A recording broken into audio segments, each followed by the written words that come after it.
Friends, again welcome to my YouTube channel iconic maths. हमने इसके पहले मीडियम टॉपिक का अनग्रुप डेटा कवर किया था एंड आज के लेक्चर में हम मीडियम के ग्रुप डेटा के क्वेश्चंस करेंगे एंड साथ ही साथ हम लोग अपर क्वार्टाइल्स, लोअर क्वार्टाइल्स मतलब Q1, Q2 and Q3 quartiles के बारे में भी थोड़ा डिस्कस करेंगे। अब क्वार्टाइल्स के बारे में डिस्कस हम इसलिए कर रहे हैं, ये टॉपिक BCA में तो नहीं है, बट जैसे BSc RT and BSc CS ये सब लोगों को ये टॉपिक कवर करता है स्टैटिस्टिक में। सो स्टैटिस्टिक का ही पार्ट था, इसलिए मैंने सोचा कि क्वार्टर्स भी इसी टॉपिक में कंप्लीट करवा दिया जाए, बिकॉज क्वार्टर्स कुछ अलग नहीं है, मीडियन के जैसे ही है। उसको हम लास्ट पार्ट में कवर करेंगे। सबसे पहले हम मीडियन के टॉपिक को स्टार्ट करते हैं। सो अगेन ग्रुप डेटा में इंक्लूसिव एंड एक्सक्लूसिव टाइप का था, जैसे कि मैंने बताया था आपको इसके पहले ही। सो यहाँ पे भी सेम तरीके से मैंने जो क्वेश्चन लिया है, this is of exclusive type. Exclusive question भी एक्सक्लूसिव तरीके के क्वेश्चन को ही हमेशा हमें सॉल्व करना है। इंक्लूसिव अगर आया तो पहले एक्सक्लूसिव में कन्वर्ट करना है। सो अगर हम यहाँ पे बात करें तो इसके अंदर हमें एक्सक्लूसिव टाइप दिया हुआ है, राइट। अगर मान लीजिए इंक्लूसिव होता तो क्या करते, तो जैसे हमने इसके पहले वाले वीडियो में देखा था, जिसका लिंक मैं डिस्क्रिप्शन में दे दूँगी। सो आप लोग को उसके पहले के वीडियो में पता चल जाएगा कि कैसे इंक्लूसिव को एक्सक्लूसिव में कन्वर्ट करना है एंड देन सेम तरीके से सॉल्व करना है। सो आप लिंक के थ्रू उस वीडियो पे जाकर देख सकते हैं कि कैसे आपको यहाँ से यहाँ पे कन्वर्ट करना है, मतलब इंक्लूसिव से एक्सक्लूसिव में कैसे कन्वर्ट करना है एंड देन सेम क्वेश्चन जैसा हम लोग अभी सीखने वाले हैं वैसे सेम फॉलो करना है। और एक बार अगर आप इंक्लूसिव से एक्सक्लूसिव कन्वर्ट कर देते हैं तो अपने पास जो इंक्लूसिव टाइप रहेगा उस वाले डेटा का कोई काम नहीं रहेगा। जो एक्सक्लूसिव जो हम नया बनाए रहेंगे, जिसको हम क्लास बाउंड्री में लिखे रहेंगे, वहीं से हमारे पूरा का पूरा क्वेश्चन सॉल्व होने वाला है। सो ये हो गया हमारा इंक्लूसिव एंड एक्सक्लूसिव का टाइप। एंड अब हम देखते हैं जो नया टॉपिक है हमारा, जो मीडियन के फॉर्मूले में आता है, that is CF class cumulative frequency. तो जैसे कि मैंने बताया था कि क्यूमुलेटिव फ्रीक्वेंसी भी अगेन दो टाइप का होता है, जिसमें हम लोग less than and more than की बात करते हैं। मतलब अगर किसी ने पूछा कि अगर किसी ने बोला कि अच्छा लेस देन 60 कितने लोगों को मार्क्स आया एंड मोर देन 60 कितने लोगों को मार्क्स आया, सो वहाँ पे हम लोग less than and more than का क्यूमुलेटिव फ्रीक्वेंसी कंसेप्ट यूज़ करते हैं। अब देखते हैं कैलकुलेट कैसे किया जाता है इसे। सो कैलकुलेट करने के लिए हमें क्या करना पड़ेगा, यहाँ पे लेस देन टाइप का मैं सबसे पहले आपको बताती हूँ कि सबसे पहली बात तो आपको देखना है कि इसका टोटल कितना आंसर आ रहा है। सो फ्रीक्वेंसीज का पूरा जो टोटल अगर आप ऐड करेंगे सो इसका टोटल आंसर आएगा 249, ठीक है। सो ये हमारे पास 249 आ गया। CF of less than type हमें कैसे कैलकुलेट करना है, सबसे फर्स्ट नंबर जो फ्रीक्वेंसी दिया है उसको सेम एज इट इज़ रखना है। सेकेंडली ये 15 को 20 में ऐड कीजिए एंड जो आंसर आता है उसको लिखिए। फिर 35 को 25 में ऐड करो एंड देन जो आंसर आएगा उसको लिखो। फिर ये इसमें ऐड करेंगे, फिर यहाँ पे आ जाएगा 84, देन इसको इसमें ऐड करेंगे आ जाएगा 94, फिर इसको इसमें ऐड करेंगे आ जाएगा 127, यहाँ पे इसको ऐड किए so this is nothing but 198 and इसको इसके साथ में ऐड किए तो 249 अगेन आ जाएगा। मतलब हमें देखना है जो यहाँ पे इसका टोटल समीशन आ रहा है ना, यही सेम आंसर यहाँ पे एंड वन आना चाहिए। मतलब अगर cumulative frequency of less than type calculate कर रहे हैं तो कुछ ऐसे तरीके से कैलकुलेट करना पड़ेगा, बट वही अगर मोर देन टाइप कैलकुलेट कर रहे हैं सो मोर देन टाइप में आपको यहाँ पे CF का कॉलम लिखना है और सबसे पहले आपको 249 यहाँ पे लिखना है ऊपर फर्स्ट कॉलम में। सबसे पहले इसके कॉन्जिक्यूटिव नंबर्स में 249 लिखना है। फिर क्या करना है, इसमें से इसको सब्ट्रैक्ट करना है, यहाँ पे लिखना है। फिर जो आंसर आएगा उसमें से इसको सब्ट्रैक्ट करना है, यहाँ पे लिखना है। फिर जो आंसर आएगा उसमें से इसको सब्ट्रैक्ट करना है, यहाँ पे लिखना है। मतलब इस तरीके से सब्ट्रैक्ट करते हुए आपको CF का वैल्यू फाइंड करना है। सो आपको समझ में आ जाएगा क्लियर तरीके से कि कैसे हम CF of more than type and less than type कर रहे हैं। सो हम लोग यहाँ पे लेस देन टाइप को ही लेके सॉल्व करेंगे बिकॉज वो ईजी होता है कैलकुलेट करने में एंड अंडरस्टैंडिंग होता है। आप चाहिए तो मोर देन टाइप भी कर सकते हैं, कोई दिक्कत नहीं, दोनों से ही सेम आंसर आएगा। बट फॉर्मूला अप्लाई करने के टाइम पे एक बात का ध्यान रखना जो मैं आगे बताऊंगी आप लोग को, कि मोर देन टाइप अगर यूज़ करें तो क्या कंसेप्ट देखना है, लेस देन टाइप यूज़ करें तो क्या कंसेप्ट देखना है। सो यहाँ पे हम फॉर्मूला अप्लाई करते हैं डायरेक्टली कि क्या होने वाला है हमारे पास। तो मीडियम का फॉर्मूला निकालने से पहले हम लोग यहाँ पे कैलकुलेट करेंगे n/2 कितना है।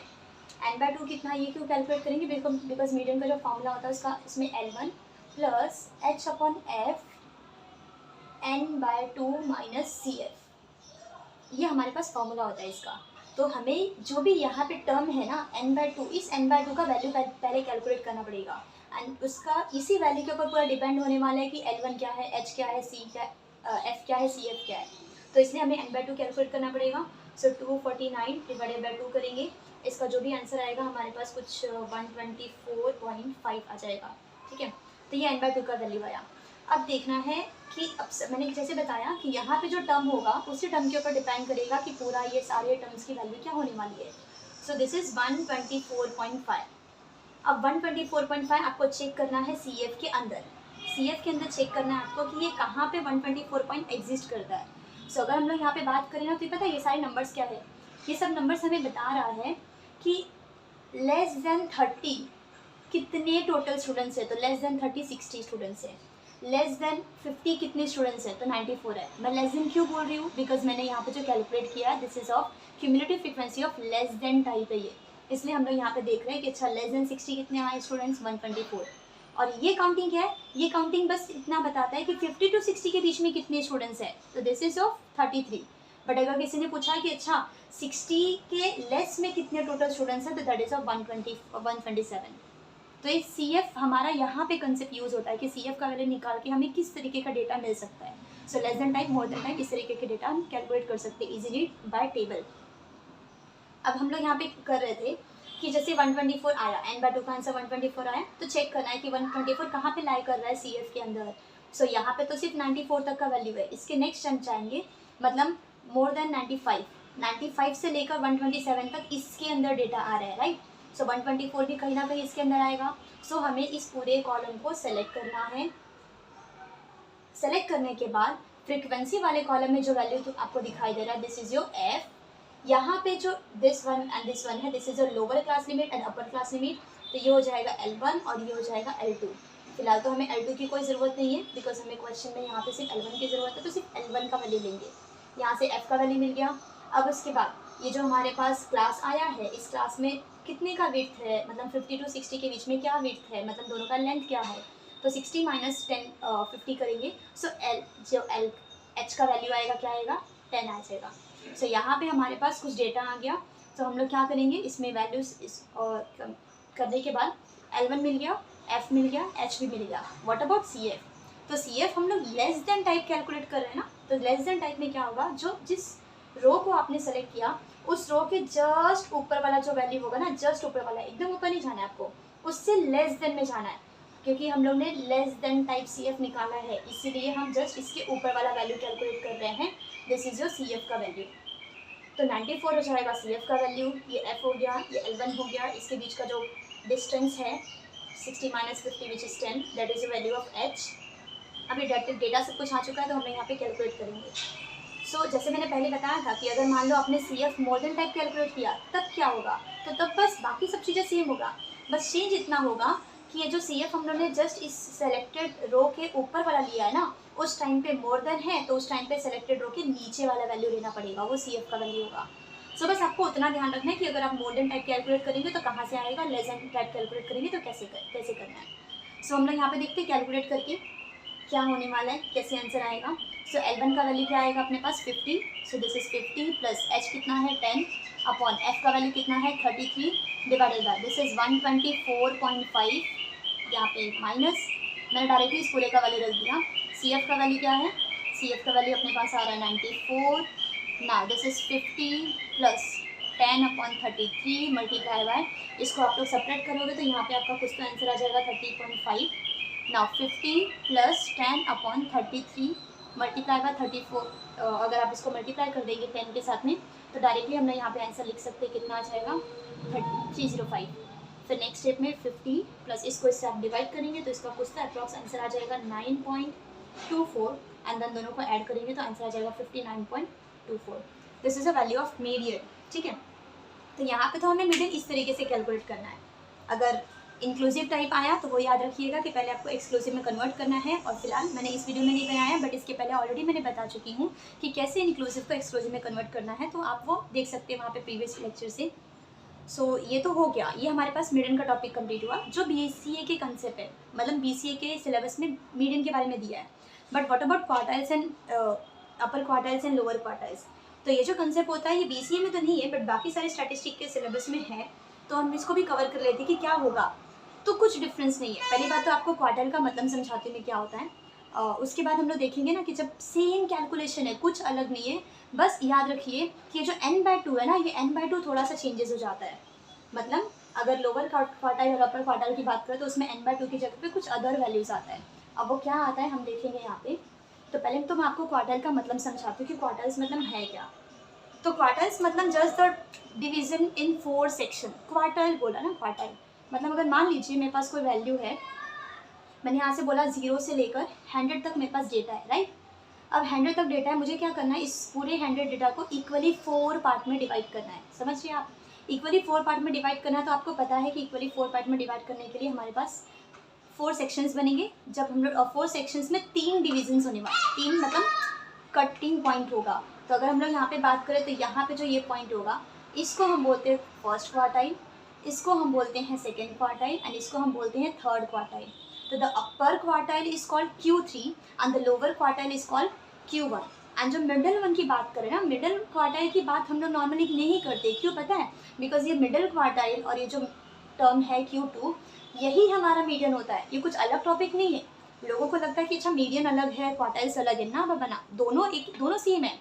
बट हम लोग Q2 फाइंड नहीं करते because Q2 is nothing but median. आप देखिए ना, 0 to 100 के बीच में एकदम एग्जैक्ट पॉइंट पे आपका मिडल वन वैल्यू आ रहा है, तो this is a value of median only.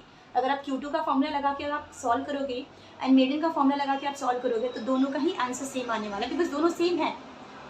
सो हम लोग यहाँ पे बात कर रहे थे कि अभी डिवाइड अगर करेंगे इक्वली 4 पार्ट्स में, सो क्या क्या नंबर्स होंगे, यहाँ पे 0 to 25 तक के नंबर्स होंगे एंड देन यहाँ पे पूरा 50 तक नंबर्स होंगे, यहाँ पे 75 तक होंगे एंड यहाँ पे 100।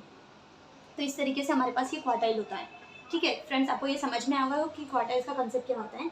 अब वही चीज़ हम लोग अब देखते हैं कि जो हमने फॉर्मूला देखा था, मीडियन का फॉर्मूला देखा था, वो क्या था, L1 + H/F और n/2 - CF था, राइट। ये फॉर्मूला था।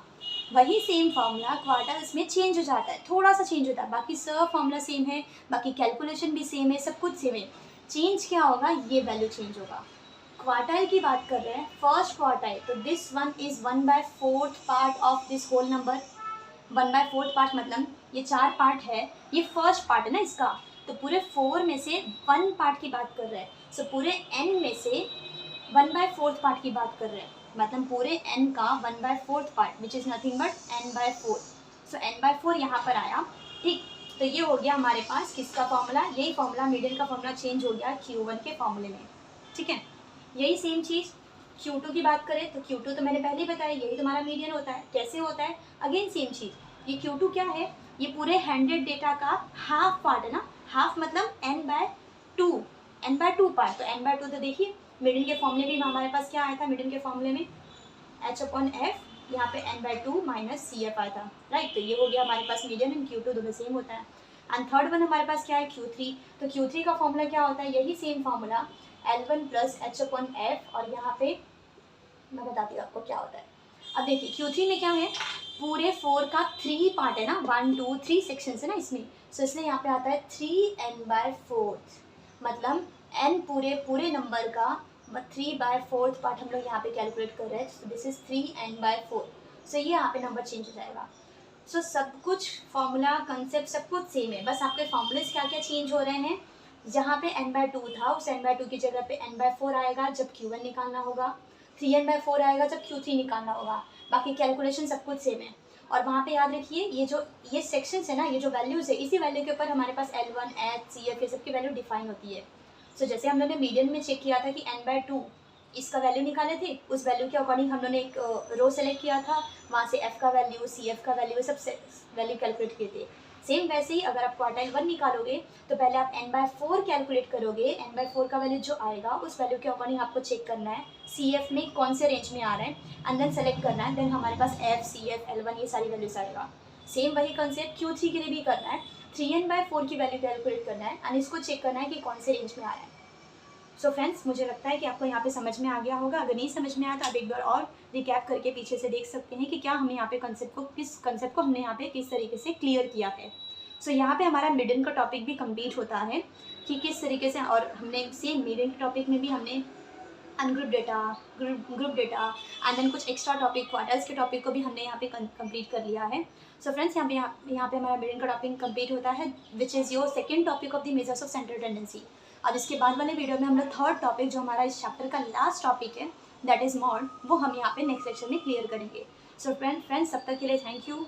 अगर आपको वीडियो पसंद आया हो तो प्लीज़ इसको शेयर कीजिए, लाइक कीजिए, सब्सक्राइब कीजिए एंड अपने सारे फ्रेंड्स को भी बताइए ताकि उनको भी इस वीडियोज़ के बेनिफिट्स मिल सके। Thank you friends.